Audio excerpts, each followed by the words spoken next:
Virtue ethics, Aristotle. When we talk about virtue ethics, we're stepping back over 2,000 years to Aristotle in ancient Greece. Unlike moral systems that focus on strict rules or just outcomes, Aristotle asked a more personal question. What kind of person should I become?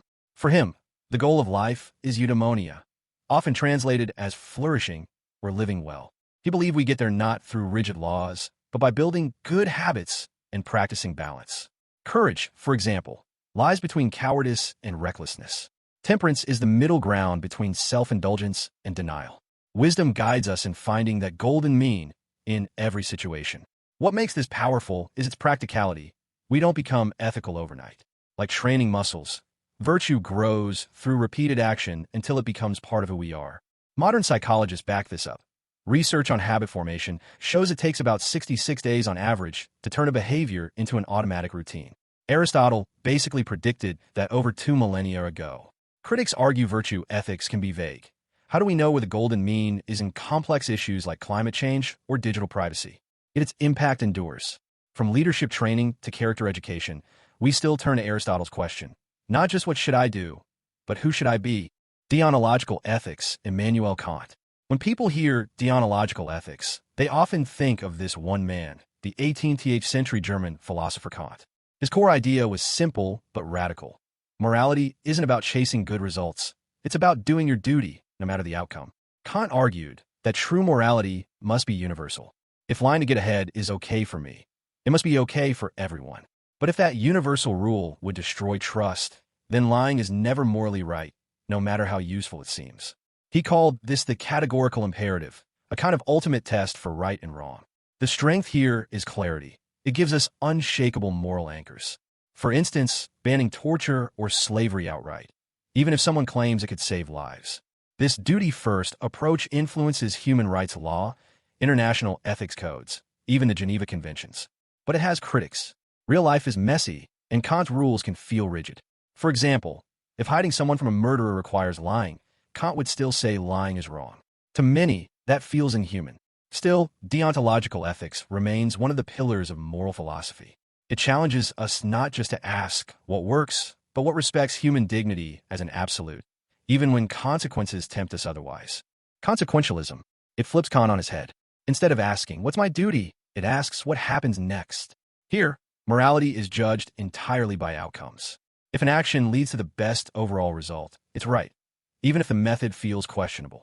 The classic phrase is the ends justify the means. Helping one person at the cost of many may be wrong. Harming one person to save thousands may be justified. The focus is always on maximizing good, minimizing harm. This way of thinking underlies more specific theories like utilitarianism, where happiness and suffering are the ultimate scoreboard. Historically, this approach fueled big social reforms. Think public health campaigns or resource allocation during crises. Policies often rely on consequentialist math. What saves the most lives? What produces the greatest benefit for society? Even cost-benefit analyses in economics trace back here.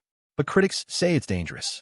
By focusing only on outcomes, almost any action, lying, stealing, even killing, could be defended if it produces more good. That's a slippery slope when basic rights and human dignity are at stake. And yet, consequentialism endures. From medicine to governance to everyday choices, we instinctively weigh consequences. It reminds us that morality isn't just about intentions, but real-world impacts measured in human lives and happiness. Utilitarianism by Bentham and Mill. If consequentialism is about judging actions by results, utilitarianism is its most famous version. The right choice is whatever creates the greatest happiness for the greatest number of people. This idea comes from Jeremy Bentham in the late 1700s. He even suggested we could measure morality mathematically. Add up the pleasure, subtract the pain, and see what choice scores highest. Later, John Stuart Mill refined it. Mill argued it's not just about raw pleasure, but higher forms of happiness, like education, creativity, justice, that should weigh more than quick indulgence. There are 2 main versions. Act utilitarianism judges each action case by case. Does this decision maximize happiness right now? Rule utilitarianism asks, what general rules, like protecting free speech or banning torture, maximize happiness in the long run, even if they're inconvenient sometimes? This theory fueled huge social reforms in the 19th century. Workers' rights, prison reform, universal education, all justified by lifting overall well-being. Today, it still underpins public policy, economics, and medicine. For example, triage in hospitals during emergencies, helping those with the best chance to survive, reflects this logic. Critics warn it can ignore individual rights. If sacrificing one healthy person saves 5 patients in need of organs, pure utilitarian math might say it's moral. That unnerves people because it clashes with human dignity. And yet, the appeal remains obvious. Utilitarianism gives us a clear, outcome-driven way to ask, what choice helps the most people and hurts the fewest? Hedonism, Epicurus and Bentham. At its core, it says the foundation of morality is simple: pursue pleasure, avoid pain. If something increases enjoyment or decreases suffering, it's good. If it does the opposite, it's bad. The roots go back to Epicurus, the ancient Greek philosopher. But his version wasn't wild indulgence. It was about moderation. Epicurus taught that the greatest pleasures come from simple things: friendship, calmness, freedom from fear, and freedom from unnecessary desires. A quiet garden with friends could matter more than banquets or luxury. Centuries later, Jeremy Bentham revived the idea with a more mathematical twist, tying it into utilitarianism. For him, pleasures and pains could be calculated to decide which actions bring the most benefit. Modern psychology actually supports this link between pleasure and well-being. Studies of happiness show that joy in relationships, meaningful work, and balance contributes more lasting satisfaction than fleeting thrills. In a sense, Epicurus predicted today's science of positive psychology thousands of years early. The big criticism is that hedonism can seem shallow. If pleasure is all that matters, what about justice, duty, or meaning? And raw indulgence can lead to misery, not happiness. Yet the idea endures. Every time we ask ourselves if something will bring joy or pain, whether it's food, relationships, or lifestyle, we're using a hedonistic moral compass, even if quietly. Egoism, Ayn Rand. It claims morality starts with the self. Instead of asking what helps everyone or what duty demands, egoism says the guiding principle is acting in your own self-interest. There are 2 big strands here. Psychological egoism is descriptive. It argues people, deep down, always act for themselves, even when it looks altruistic. Donating to charity? You do it partly because it makes you feel good. Helping a friend move? You might be banking on them helping you later. According to this view, selflessness doesn't actually exist. Then there's ethical egoism, more radical. This says it's not only natural, but right to put yourself first. Ayn Rand championed this in the 20th century, calling self-sacrifice a trap. She argued society thrives when individuals fiercely pursue their own goals, values, and happiness. Supporters say egoism builds strength, independence, and innovation. After all, much of human progress has been driven by ambition and self-interest. But critics warn it undermines empathy and cooperation. If everyone acts only for themselves, trust collapses quickly. Imagine traffic if nobody respected others on the road. Despite the controversy, egoism sticks because it hits a nerve. We all juggle self-interest and community, and the tension between me first versus us first remains a central moral question.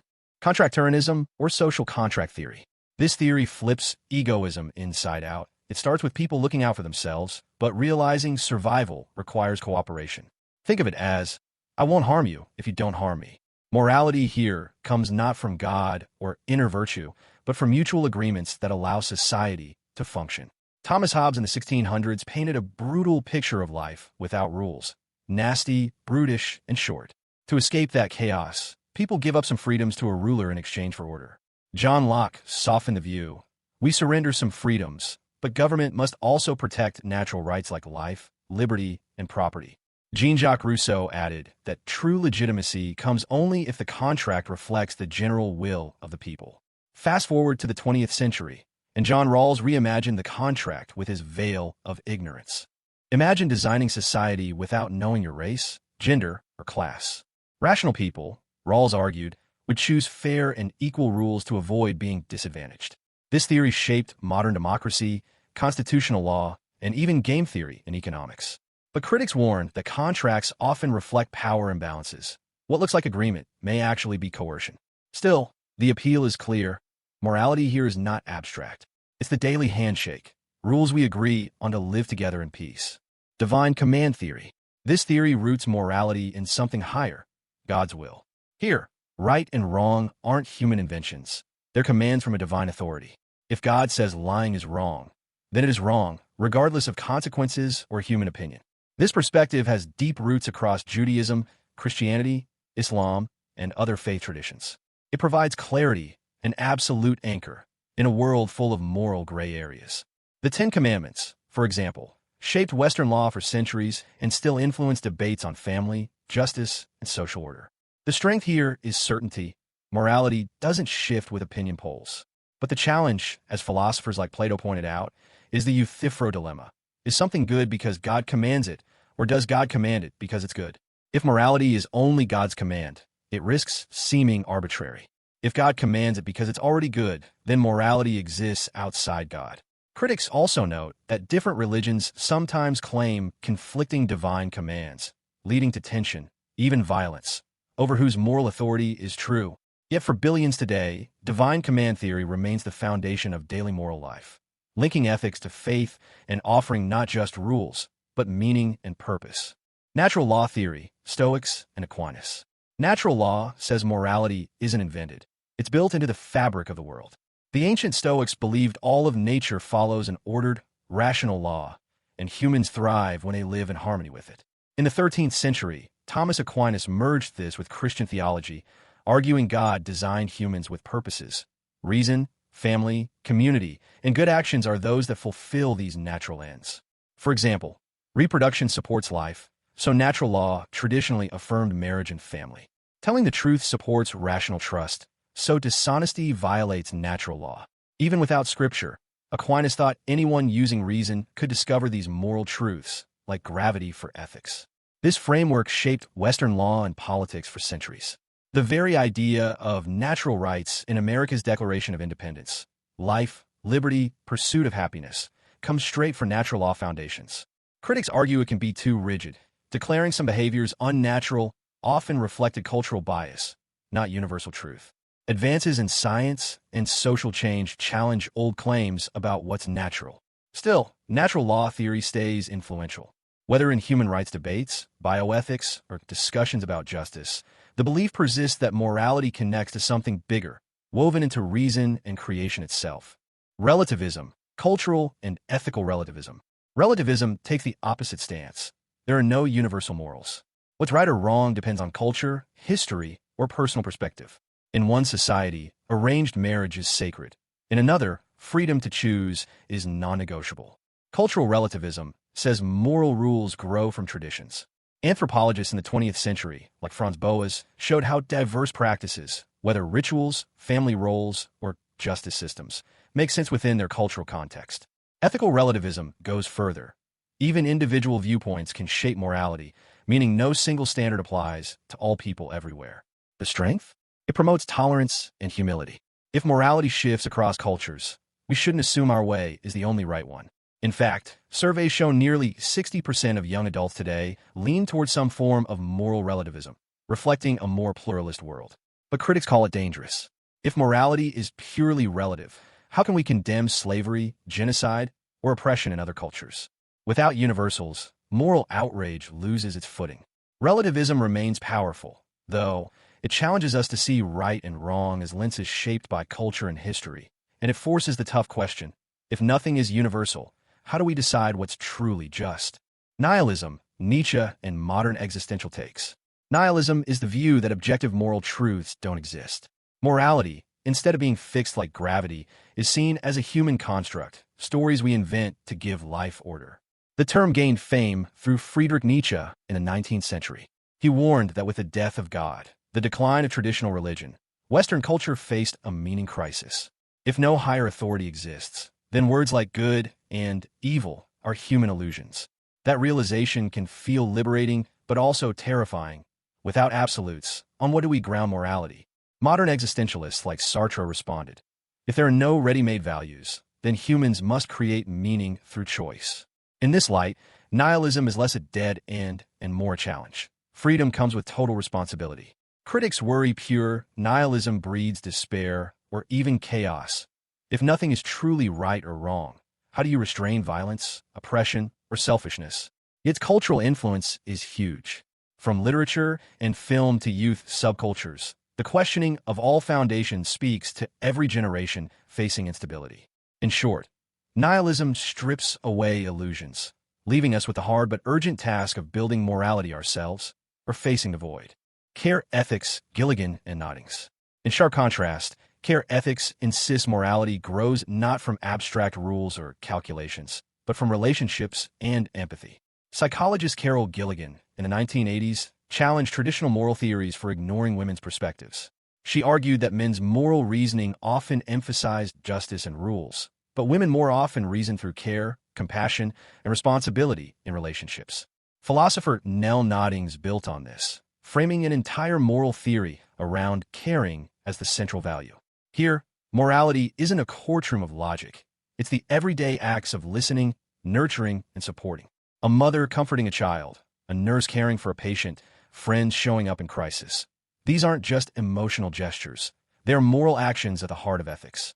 The strength is obvious. It grounds morality in lived human experience, highlighting compassion in a world often dominated by cold calculations. Care ethics also reshaped fields like nursing, education, and social work by prioritizing empathy as ethical practice. The critique? It can seem too narrow, focused on close relationships, while struggling to explain how to handle global or political justice. But its legacy is lasting. Care ethics reminds us morality isn't just about fairness. It's about human connection, the glue that holds society together. Pragmatic ethics, William James and John Dewey. Pragmatic ethics says morality isn't fixed. It's evolving and experimental. Think of it like science. We test moral ideas in action, keep what works, and adapt what fails. Philosophers like William James and John Dewey in the late 19th and early 20th centuries pushed this view. They rejected rigid rules or eternal laws, arguing morality must fit the needs of living communities, not abstract universals. For Dewey, ethical progress comes from social growth, democracy, education, and problem-solving, not from clinging to old dogmas. This approach makes sense in fast-changing societies. Questions about digital privacy, AI ethics, or climate policy don't have ready-made answers. Pragmatists would say, experiment with solutions, measure results, and refine. The strength of pragmatism is flexibility. It sees morality as a toolbox we can constantly improve. The weakness is that without anchor points, moral decisions may feel provisional, never absolute. Still, pragmatic ethics shaped modern education, democratic reforms, and even bioethics. It offers an optimistic reminder. Morality isn't just about the past. It's a living project we keep building together. Rights-based/human rights ethics. Rights-based ethics grounds morality not in outcomes or duties, but in rights every person inherently has. These rights, life, liberty, equality, dignity, aren't earned or given by governments. They're inviolable simply because you are human. This idea grew out of thinkers like John Locke, who argued natural rights are built into human nature. Centuries later, it inspired revolutions and modern law. The Universal Declaration of Human Rights in 1948, signed by nearly every nation, is a direct product of rights-based thinking. Its strength is protection. Rights limit what governments, groups, or individuals can do, no matter the circumstances. Torture can't be justified by utility, and slavery can't be excused by tradition. Human dignity comes first. Critics argue rights talk can be vague or clash. What happens when free speech collides with the right not to be harmed? Others claim it reflects Western assumptions more than global consensus. Still, rights-based ethics has been the moral backbone of democracy, activism, and global justice. When people march for civil rights, gender equality, or refugee protections, they are appealing to this enduring moral language. Moral particularism, Jonathan Dancy. Moral particularism is a challenge to almost every grand theory. Philosopher Jonathan Dancy argues there are no absolute moral principles. Instead, morality depends on context. Each situation must be judged on its own details. Take lying. In Kant's Deontology, lying is always wrong. For utilitarians, it's okay if it maximizes happiness. Particularism says, it depends. Lying to protect a friend from harm may be justified, while lying to cheat someone is not. No single principle explains both cases. Context shifts the moral weight. The strength here is realism. Life is messy, and particularism captures the nuance of moral decision-making better than rigid formulas. Many of us already reason this way in daily life, balancing empathy, fairness, and circumstances without checking a rulebook first. The flaw? Without principles, morality risks drifting into subjectivity. If everything depends on context, how do we prevent bias or excuse-making? Critics worry particularism erases the clarity that rules and rights provide. Still, it's an important reminder. Human morality is lived situation by situation. Particularism shows ethics not as a set of commandments, but as a practical art of judgment, responsive, flexible, and deeply human.